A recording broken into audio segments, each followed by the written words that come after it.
The broadcast is now starting. All attendees are in listen-only mode. Okay. Good afternoon, good morning, everybody, depending on where you're joining from. We're just going to give it a few more seconds for people to start filtering in, and then we'll get started with today's webinar.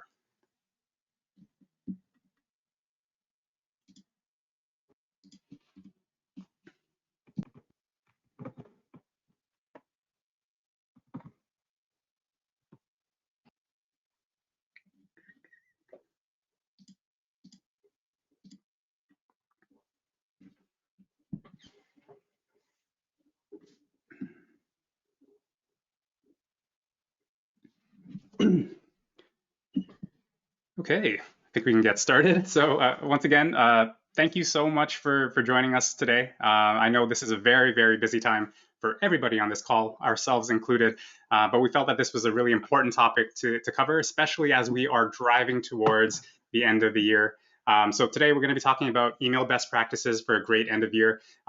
Today presenting, it's going to be myself. My name is Phil, if I haven't met you yet. It's nice to meet you. I'm the client marketing manager here at CanadaHelps, which basically means that all of those emails that you've been receiving from CanadaHelps directly to your inbox, it was probably from me. So hi, nice to finally meet you.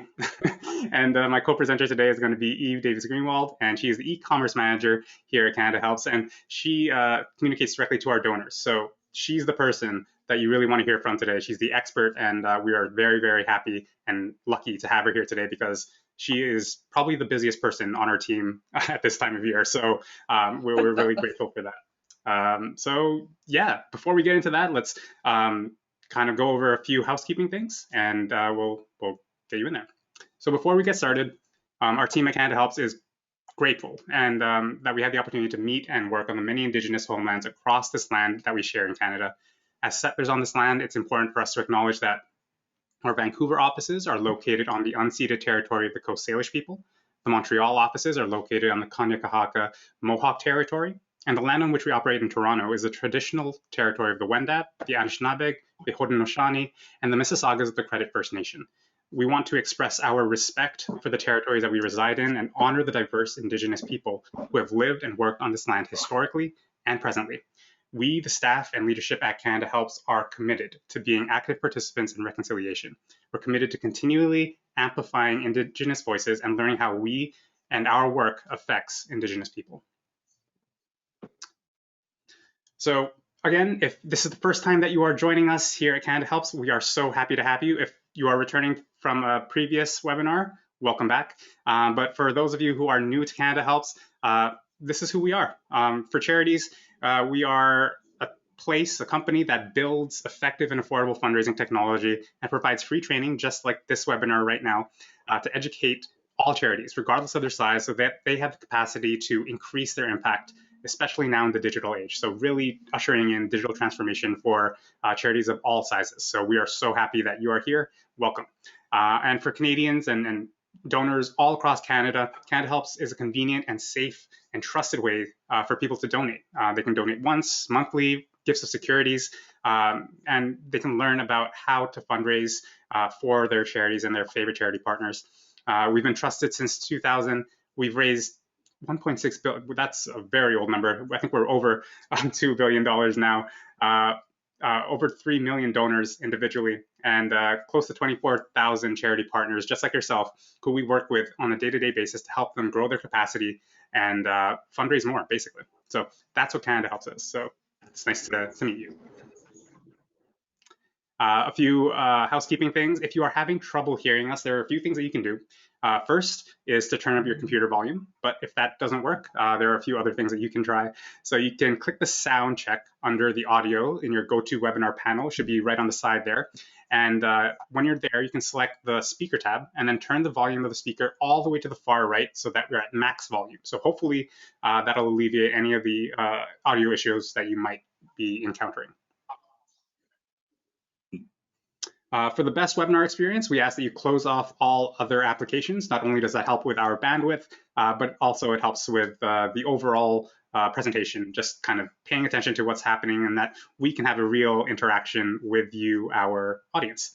And before we get a bunch of questions in the question thread, yes, the links to the webinar and slides for the recording will be emailed to you within 24 hours. We're hoping to get this even quicker, like as soon as we can after the webinar is finished, but you'll be able to watch those on demand afterwards. So you will be getting a copy of that.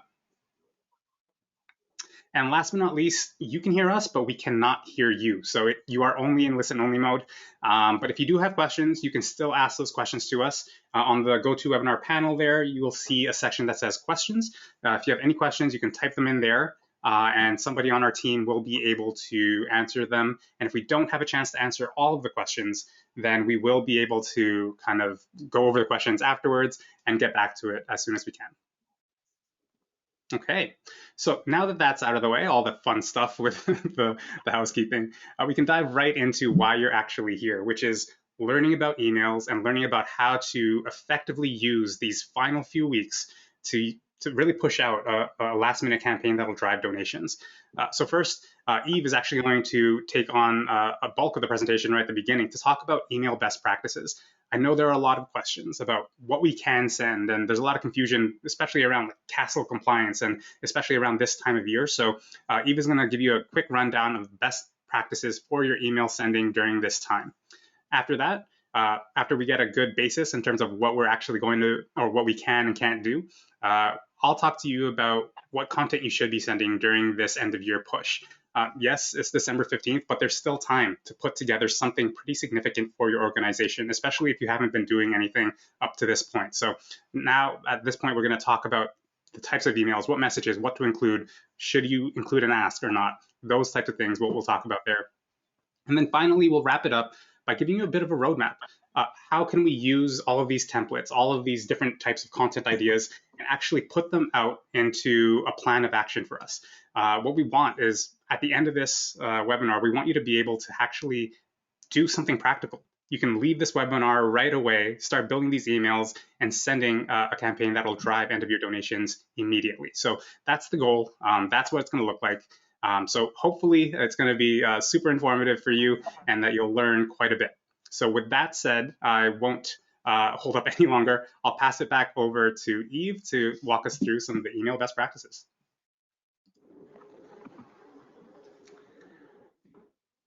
Great. Thank you very much. Okay, let's dive right into some email best practices that you can put into use right through the busy holiday season. So first off, one of my favorite tips for email is to, when in doubt, try and personalize your messages. So that's really a way of standing out in your donors' inbox when they're being flooded with, at this time of year, many, many messages. So adding a little personalization can go a long way. And one way to do that is through the use of merge fields. So merge fields are those little placeholders that you can put within your email that will pull in populated information based on your contact's record at the time your email sends. So those are the messages that when you open them up, they say, "Hi, Eve," and it just adds a little extra personalized touch for your donors. Even better, these fields can be used throughout your email and your text messages to really make sure that donors feel like they're getting a message that's unique to them. Another way that you can go about creating more targeted messages that are really going to reach the right audience that you want to see your messages is through email segmentation.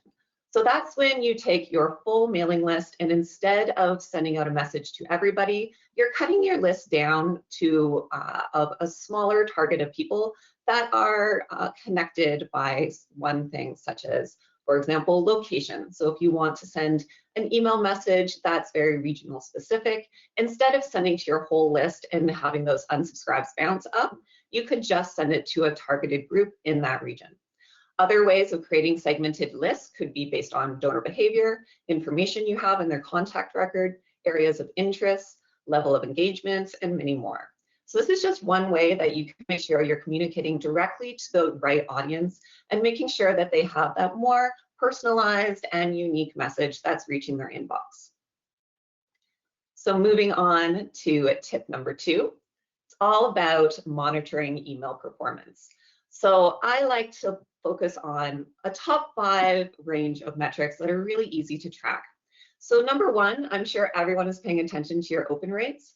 Open rates are of course a number that we want to see climb when you send emails. So that's based on how many people are actually clicking when your message lands in an inbox. So when open rates are high, everything is great, but when open rates are low, that's your signal to check what's going on with your subject and preview line text. You really have about 2 sentences to grab your donor's attention in what might be a busy inbox. So if your numbers are lower than you want them to be, look at what you're doing there and see if you are perhaps using the same wording or the same messaging in your subject line and your preview line. It's a much better idea to use those 2 lines to provide as much information as possible that might engage your donor to want to click and open your email. Of course, once they do open that email, it's all about the click-through rate. So you want to make sure that your donors are clicking something in your message that will lead them to your website. Now, with click-through rates, if you see that those numbers are dropping, one thing to check is how your links are being represented throughout the body of your email. So are you linking just having a straight link attached to a piece of text, or do you have a more visual button that's going to engage a donor and attract their attention? Another thing to check is the format of your email itself. So do you have to scroll all the way down to the bottom of your email to find that Donate Now button, or is it easy for the donor to click onto your landing page based on something that's appearing to them above the fold? Now, in terms of conversions, once they land on your landing page, you really want them to be continuing through and completing that donation. So if you see that your open rates are high, your click rates are good, it's good email, it's attracting attention, but your conversion rates are low, that's your cue to go and check the landing page itself. And much like the email, see what's going on in terms of formatting. Do you have your Donate Now button or your donation form at the bottom of your landing page? If so, it might be a good idea to move it up to the top to make it really easy for donors to understand exactly where they need to go when they land on that landing page. You might also want to consider looking at how busy your page is. Is there a lot going on that makes it hard for donors to understand what their next step should be? And do you have the right message? Is the text confusing and donors are bouncing off your page because they're not really sure what to do?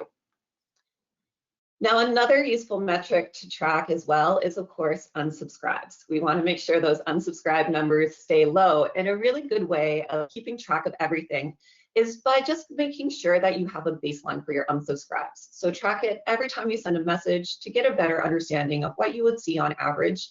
And then that can be a good cue whenever you see a high spike in unsubscribes, that's a message you want to dive into more deeply and figure out what's going on. Maybe there was a broken link, maybe the text was confusing. It's a good idea to try and pinpoint what might be annoying your donors so that you know what not to repeat the next time to hopefully bring those unsubscribes down. And last but not least, of course, donations. So you always want to be tracking how many donations are coming in off of an email, much like the unsubscribe baseline, just so you can see when you have an email that's sent where your donations kick up, then you can go in and see what's going on with that email so that you can repeat that strategy in your future emails and hopefully increase your donations each time. Now let's move on to tip number 3, which is all about building email lists the right way. So what does it mean to have a really strong and healthy email list that you're going to be using for your messaging? So number 1, you want to make sure you're getting permission. You want everybody on your mailing list to want to be there and want to receive and engage with your content. So a really good way of ensuring you're getting the right kind of permission is with a double opt-in method. So this means when your donor opts into your mailing list by, say, filling out a form on your website, an automatic email is triggered that sends to them saying, please click this link to confirm that you really do want to be on this list. And that will just ensure that you are communicating with people that really do want to hear what you have to say. That, of course, brings us to point number 2, which is you always want to aim for quality over quantity. And I know with email lists, it's very tempting to look at the size of your list as a measure of how great it is, but it's really about how your donors are engaging with your content and if they're actually clicking into your emails, making donations, or if they're just ignoring your emails when it hits their inbox. Again, you really want to aim for those donors that are going to be actively engaged with what you have to say. And last but not least, how are you getting your signups for your email list? You really want to keep any sort of sign-up form short and sweet. Now, I know the temptation here is to ask donors for many details so that you might have more to say, create a segmented list off of. But at this the start of getting them on your mailing list, really all you need is email, name, and possibly location if you're going to be targeting by regional specific emails. Once they're on your mailing list, you can follow up later with surveys and additional forms and content pieces that will help populate their donor contact record. But for the start, you just want to get them on the mailing list so that they can start getting your content. Moving on to tip number 4, you always have to think about mobile. Now, I know this time of year when things are getting busy, it can be really easy just to think about how your email is going to look on a desktop. But in fact, 62% of emails are actually opened on a mobile device. So that's why it's so important to consider how your email is going to look across multiple devices. Because an email that looks poorly when it's opened tends to be deleted in under 3 seconds. So I'm sure you can think of what that's going to do to your unsubscribe rates. So send yourself a test message, open it up on a tablet or a cell phone, and just double check that everything is rendering the right way, whether or not your donor is going to open your message on desktop or on a cell phone. And of course, last but not least, let's spend a little time talking about CASL and how to be CASL compliant. So to start off with CASL compliance, let's just touch on what kind of emails you can send without needing to worry about CASL restrictions.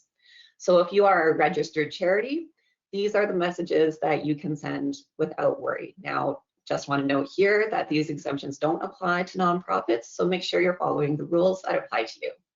So for registered charities, you can send fundraising messages that include messages like selling tickets to an event like a tournament or a gala. You can send newsletters or update information about what your company is doing. And you can also, of course, send messages that ask for donations and donation appeals. So if you're sending those kind of messages to your mailing list, just asking them to give to a cause or get involved, totally fine and falls under all, you don't have to worry about CASL exceptions. When it comes to day-to-day communications, those are the mundane, oops, sorry, back a slide, please. The day-to-day communications are all about those kind of one-to-one, more personal messages. You also don't need to worry about CASL compliance on those. So those are just the messages that are going between your team to someone else that they already have an existing relationship with. And of course, with organizational inquiries, you don't need to worry about those as well. You're well within your rights to reach back out to donors when they reach out to you for, say, requesting help or having a complaint or a comment. You can feel free to get in touch with them without worry. Now, a note about CASL compliance, just because registered charities do have some exemptions in this space, it is always a good idea to still be following CASL best practices. Because of course your donors are going to be receiving emails from all over the place and you don't want to stand out in the crowd in the wrong way. So what can you do to add to your emails to make sure that they're still being CASL compliant? So let's move on to some best practice tips. Ooh, next slide, please. So first off, you want to make sure you're getting express consent. So that's the consent that's not going to expire, and it means that your donors are well aware when they're opting into your mailing list of what they're going to receive. If you're going for implied consent, that means you're going to have to be cleaning your mailing list because it of course times out every 2 years. So you don't want to be in the position of constantly cleaning and refreshing your list. So when in doubt, try and get express consent. Number 2, you want to make it easy for your donors to unsubscribe. Now, I know this might seem a little counterintuitive to make it easy for people to leave you, but you do want donors to have the ability to manage their communication preferences the way they want. So that means having a button or a link at the bottom of your emails, much like in our CanadaHelps emails. If you'll notice in our footer, we always have an unsubscribe option and an option to allow users to manage their email preferences. For number 3, again, think about that segmentation. So if you can avoid sending a message to your entire mailing list, it's a good idea because that will keep your unsubscribes down and make sure that your mailing lists and your your segment lists are actually reaching the right people with the right message. And of course, you always need to make sure that you're honoring those communication preferences. If you have multiple mailing lists that donors can opt into, make sure that you are taking their preferences seriously if they request to only receive information on certain topics and not others. Also, if they request only phone communication, for example, other than email, make sure you're not adding them to the list. Always honor whatever way they want to receive communications from your company. And of course, for emails that are more personal or one-to-one in nature, those daily communications, make sure you're choosing the right email method when you're sending out messages. So maybe not everything needs to be a full blast to your mailing list. Maybe there are those more personal messages that can be sent more directly through a one-to-one communication. And of course, last but not least, it's a good idea to continually educate yourself about CASL compliance. That means making sure everybody on the team knows the processes you have set up for collecting consent and knows the rules about who they can message and when with what type of email. And of course, it's just great to always ensure that you're checking with the legislation to make sure there are no changes that might be impacting your company and your charity that you may not have been aware of. So you always want to make sure that you're on the ball and being CASL compliant so that your email list can stay strong and healthy. So with that, I'm going to hand it back over to Phil, who's going to dive a little more deeply in what you can send and how you can populate the rest of your holiday messages. Awesome. And Eve, actually, if you're still there, if you wouldn't mind coming back on, there was just one question that was in the chat that I wanted to kind of put you on the spot on a little bit. But it was a really great question about avoiding getting stuck in junk and spam folders. So we have some nonprofits that have government emails on their list, and they're consistently finding their way into junk and spam folders. Do you have any tips that you would use personally to avoid those kind of scenarios? Yeah, well, a good thing for when you're worried about spam is checking to make sure the kind of words that you have in your subject and preview text that will make it through spam filters. So often with spam, anything that has win or money or cash or certain specific words in the subject and preview lines will flag spam filters. So it's always a good rule of thumb to double check what best practice is, or using the correct wording in your subject and preview lines, so you'll get through those spam filters. Got it. Awesome. And if, especially for smaller teams, if they're not currently using like a email marketing software where a lot of these things are kind of built in, is there anything that you would suggest for them to try out or to do for themselves so that they can get these kinds of insights? There's in fact a really good free online tool that you can use to double check your spam score before you send an email. So that's mail-tester.com.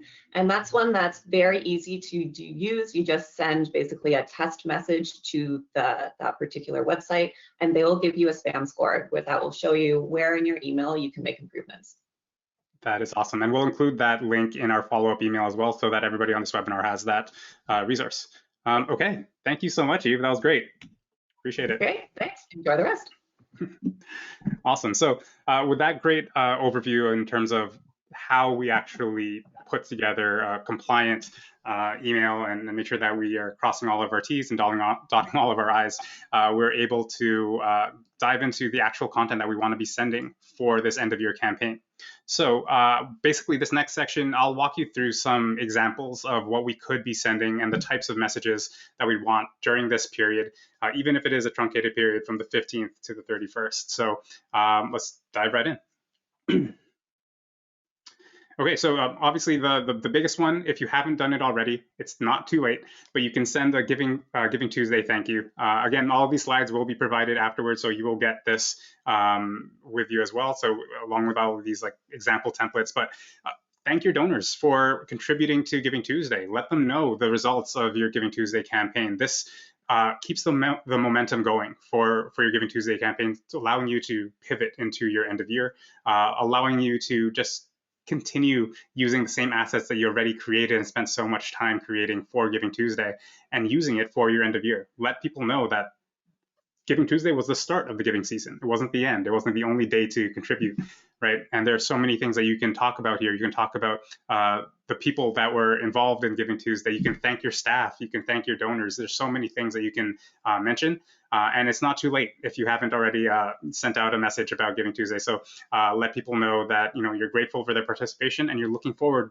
to them to participate in the future. But this can be a really great way to really kick off the messaging for driving towards the end of the year. So within this template, we talk about the resources that we had for Giving Tuesday, and you can drive people to the exact same resource pages. All you have to do is really change around some of the messaging, and that landing page that you had for Giving Tuesday can become your end of year landing page. So a few quick tweaks and you're able to reuse and get more life out of the resources that you've already invested in. And we actually had a blog that went out recently that talks about exactly how to do that, how to tweak your Giving Tuesday campaign and turn it into an end of year campaign. And those are all things that you can use within your email communications for this type of email. Okay. The next one would be an end of year overview. So one of the things that we know in the sector is end of year is really, really important.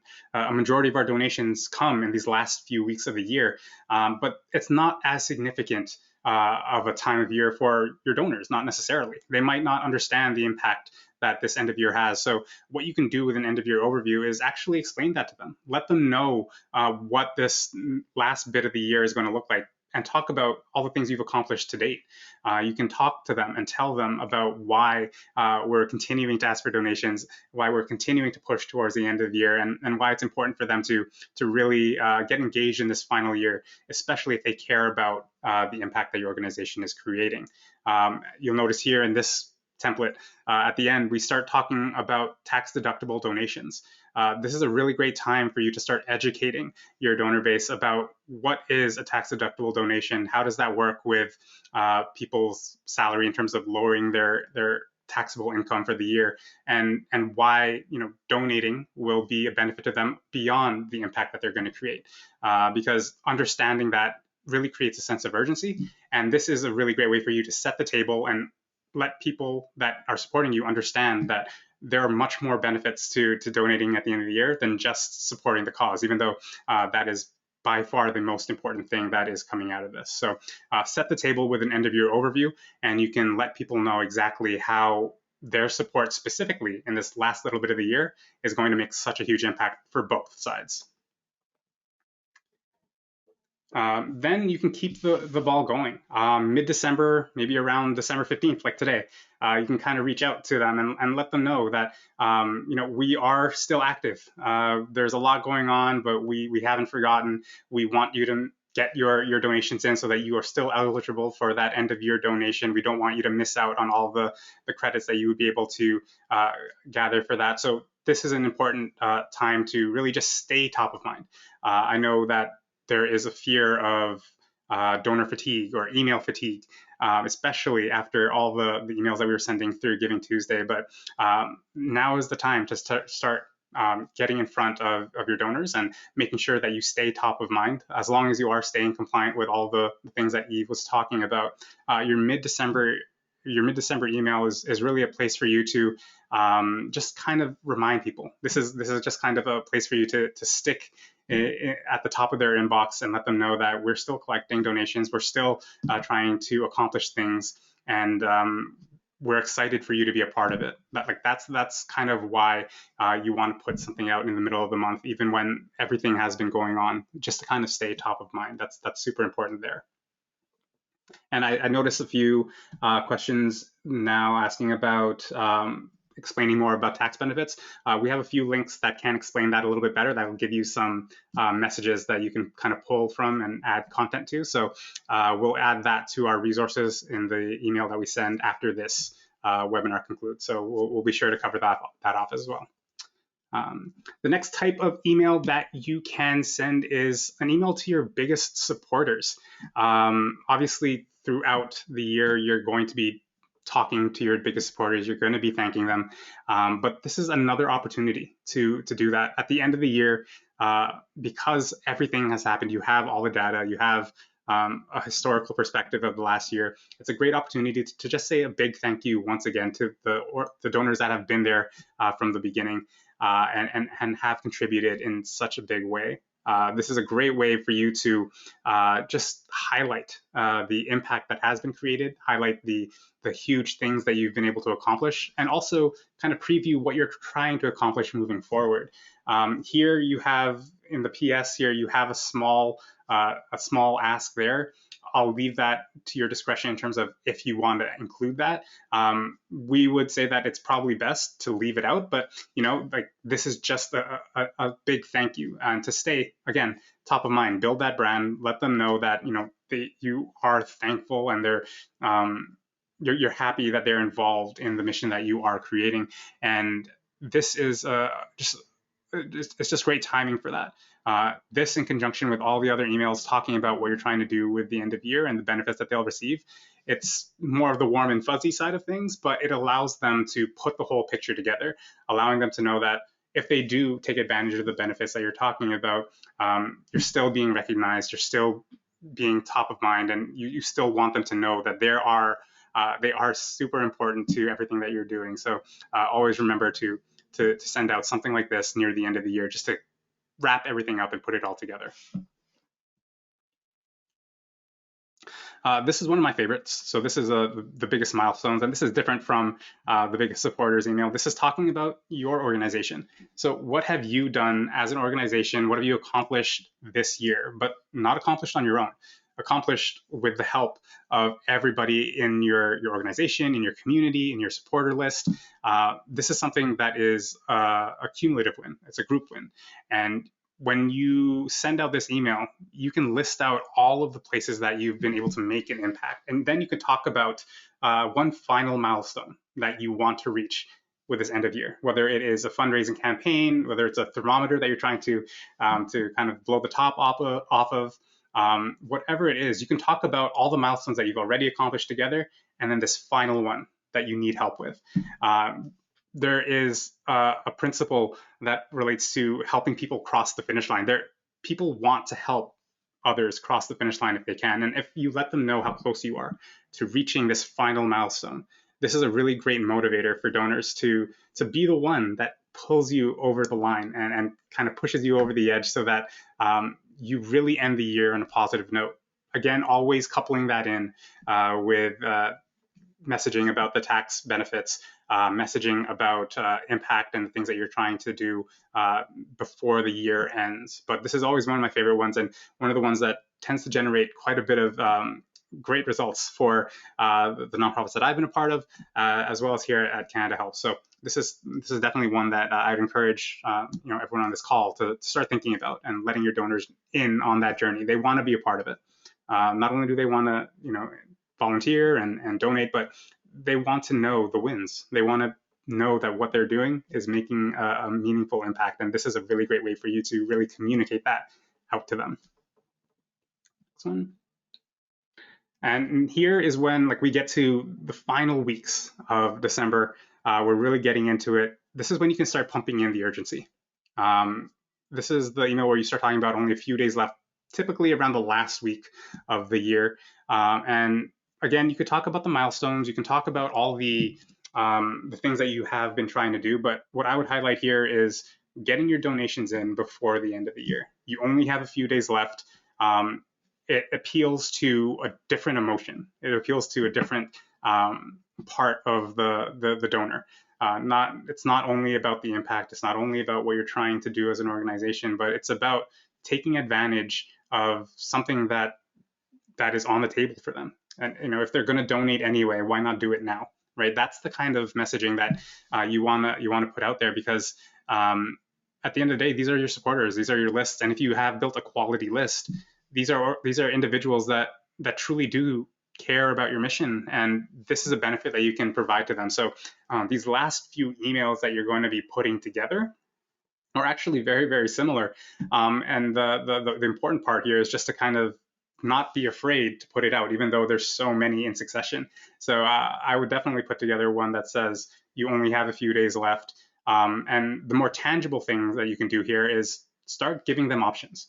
If you haven't already done so, really push them towards that final conversion page, if it's donate on our custom donation form, make sure you have that linked. If you have a holiday gift guide for last minute gifts for the holidays, make sure that it is linked there. You always want to give people a call to action that is very, very easy to understand and not confusing at all. So you want them to push and convert to these last little bits, but really pump up the urgency, not scaring people. Obviously, there's nothing scary about getting that benefit. So just kind of let them know that there's still time left. You can do it, right? That's the type of message that you want to get out there. And like I said, the next few are very, very similar. Now, December 30th, you're almost there. Start letting them know that, hey, time's running out. Yep, it's us again. We just wanted to make sure that you got this and that you get and take advantage of the benefit as much as you can. So that's really what you want to kind of get in there. So this one and the next one are going to be pretty similar. And for the December 31st email, New Year's Eve, you can kind of personalize this and like change it up to have a bit more of a New Year's Eve kind of look and feel. But the key messages are the same. It's urgency. It's here's how you donate, a very clear and easy way for them to kind of make that donation. Because at this point, if you are speaking to this audience that really, really wants to make that contribution and just hasn't gotten around to it, they want it to be easy, right? The easier that you can make this donation for them, this process for them, the better. The more likelihood that you will have an email that converts very, very well. So again, put a link directly to your donate page, your custom donation form, whatever method you are using to collect those online donations. This is the place to do it. Make sure that it is clear. And one thing that you can do to make it very practical is actually list out steps for your donors so that they can take the stress out of it. And it's just super simple for them to actually action this item. So that's what I would send on the very last day. I know there's some questions here about like the length of these emails. Simplicity is key. Keep them as simple as possible and point them to the action that you want them to go to. Don't clutter it with too many messages. Just make sure you get the key message out there and point them towards how they can actually take an action based off the message that you're giving them, right? So don't make it too long. I won't give a word count or anything like that because I think it's kind of relative based off of your audience and who's reading it and what they are agreeing to receive from you. But I would keep it short and sweet, right to the point. So yeah. And the next type of email, so that pushes you to end of year, but it doesn't end there. Obviously, this was a campaign. You put together a campaign very, very quickly. And again, right after this, we're going to talk about how do you plot these in and actually make it usable. But after it, you want to keep the momentum going and let them know how did that campaign go? Like what happened with those funds? So you can send a Happy New Year email. This is where you kind of just set the stage for what 2022 is going to look like. You can do a little bit of a vision cast. You spent all of the rest of the emails talking about what we accomplished together in 2021 and how you can help us reach this final goal. Now is the time to kind of shift. It's like, you helped us. Thank you so much. This is what we were driving towards. And this is why it was so important for you to support us during those last few months, because it sets the stage for everything we're going to accomplish this year. So use this as an opportunity to thank, to share results, but also to cast the vision for what you're going to be doing together as the year progresses on. So that's a really fun one. How you kind of put it out and the timing of that one, excuse me, is up to you, but definitely include some sort of recap there. And the celebration email. So if that New Year's email was just really focused on, ringing in the new year, which is completely fine. I think it's a fun message to send out. Make sure that you send a dedicated one talking about the results of the campaign. If you do a proper campaign around end of year, let people know how much you raised. Let people know how much you were able to get over your fundraising goal if you had. I mentioned earlier, people want to help you cross that finish line. So let them know if you did that, right? Or let them know how close you came to doing that, right? Both of those things are very, very motivating for donors because they want to help you. They want to make sure that you're getting there, and they want to know that they contributed to that. So don't You don't have to wait until the end of year reporting to tell donors how much they supported you, right? You can find ways very strategically to share information about impact, to share information about dollars if you're comfortable with sharing that, and let them know. Just celebrate, right? Put an end to just close out that final end of year messaging and let them know that, hey, this is what we were able to do. This is why we were talking to you so much in the last 2 weeks of the year, because we wanted to celebrate this very, very moment, right? And that's kind of where you put a bow on it. And then again, pivot towards 2022 and everything that you're trying to do there, because at this point, you're probably really in the thick of things with January. People are starting to come back online. People are responding to emails again, right? Like they're starting to just really find a bit of a normal groove. And I think that's going to be a fun time for you to really get that message out and just start thinking about, what's next. And there we listed maybe how many? 1, 2, 3, 4, 5, 6, 7, 8, 9, 10 different types of emails that you can kind of put together. And the intention here isn't that you send every single one of them. You can, absolutely. But it's kind of like a buffet. You pick and choose what you like, you leave what you don't. And then you put it together in a way that makes sense for your donors. Our goal here is to kind of give you the tools, give you like the arrows in the quiver, and then leave it up to you with your expertise and your knowledge of the people you're actually communicating with to put it into action. So what we put together here is a bit of an end of year roadmap for something that we would do, looking at the templates that we would like. And this is something that we would do. And it kind of gives you an example of how we would put this together. So at this point, today is December 15th. So at this point, we've sent a Giving Tuesday thank you. So that happened December 1st. We were excited about what happened on Giving Tuesday. We let people know. We had a successful campaign and a lot of people were a part of it. So we wanted to make sure that that got out there. So we sent one out on December 1st. December 15th is when we're going to send out this mid-December email. Now, if you remember, this is about letting people know that there's still time to get their tax-deductible donation in. This is 100% an email that you can still put together very, very quickly, because it's meant to be a very simple email. Just to your donor base, letting them know, hey, thank you for everything you've done. Hope you're having a wonderful holiday season. Just wanted to let you know that the deadline for your tax-deductible donation for 2021 is coming up pretty soon. So if you want to donate, here's the link, right? Something very, very simple to that. That would probably be the next one in this end of year campaign for us. Moving forward, we'd probably go to the next Monday, which is December 20th. And that's when they would get to one of my favorite emails, which is the milestone email.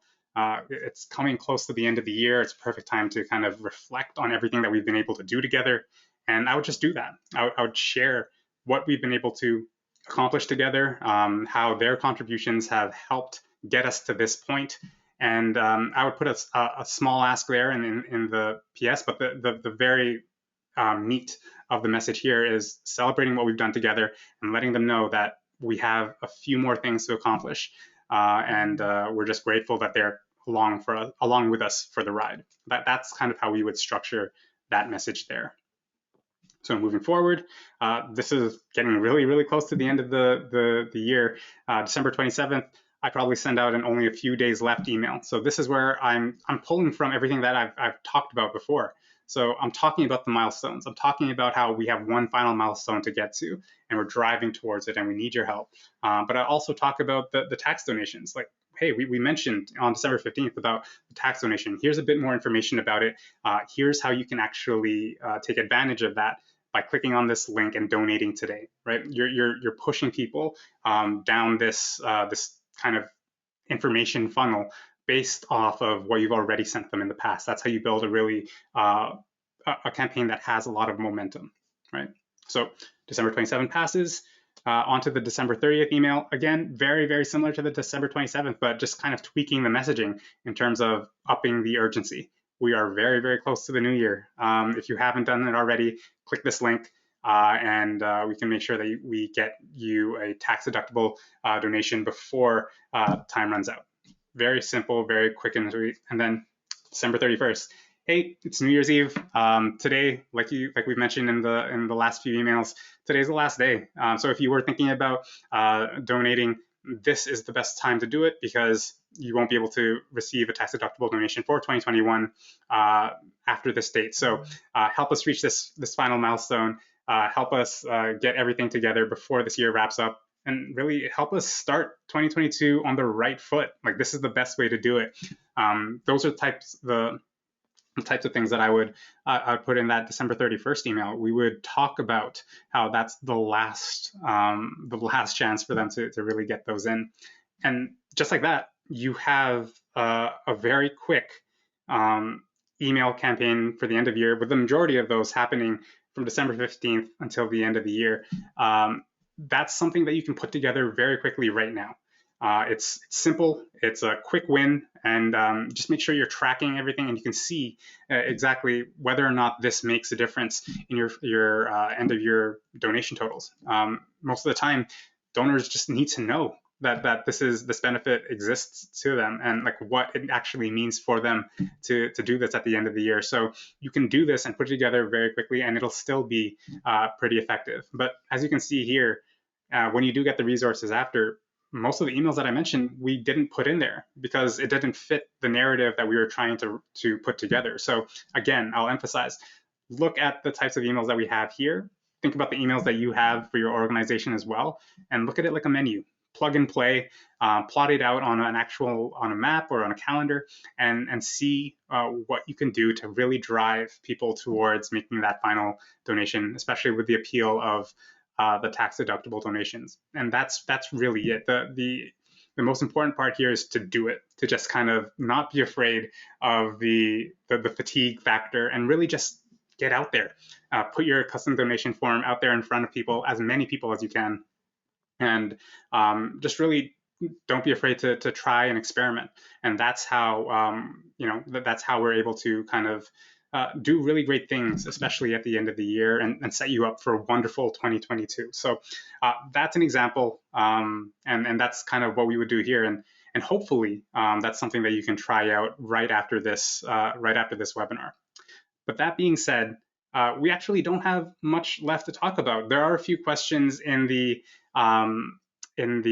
question tab that we've been addressing throughout the presentation. And one thing that we're going to do is we're going to compile all the questions that we do have, and we're going to answer them in the emails afterwards, just so that everyone can get a few of the highlights of what people are asking, and make sure that everyone gets those questions answered, because there are a few here that I think would benefit quite a few people. So that said, I will end it here and give you a few more minutes back. I know this time is super precious, especially at the end of the year. So I really appreciate you taking the time out to join us. Hopefully it was helpful, and look out for the email from us shortly after this webinar, maybe early tomorrow morning, and you'll receive all of the details that we talked about, as well as the resources that we mentioned throughout the presentation. And if you are interested, there's actually one webinar tomorrow where our donor management system, where basically a CRM for all of your donations. If you haven't jumped on it yet, or if you haven't learned about it, CanadaHelps has developed one that will really help elevate your nonprofit. And if you want to see how it looks and works, you can actually join a live group demo tomorrow, which is completely free. You can check it out and see it. We have 2 members of our charity engagement team that are going to be walking you through it, 1 person on the West Coast and 1 person on the East Coast, so you have a bit of a flavor of each. And you'll have a wonderful opportunity to ask questions and see the DMS live and in color. And it's a really great place for you to understand where you can take your fundraising program in 2022. So I will also send out the link to register to that. We'll probably send that out later today, just so that you have time to register for this one, since it's happening tomorrow. So that said, thank you very, very much for joining us. Really appreciate you, and best of luck. So have a happy, healthy new year. All right, see ya.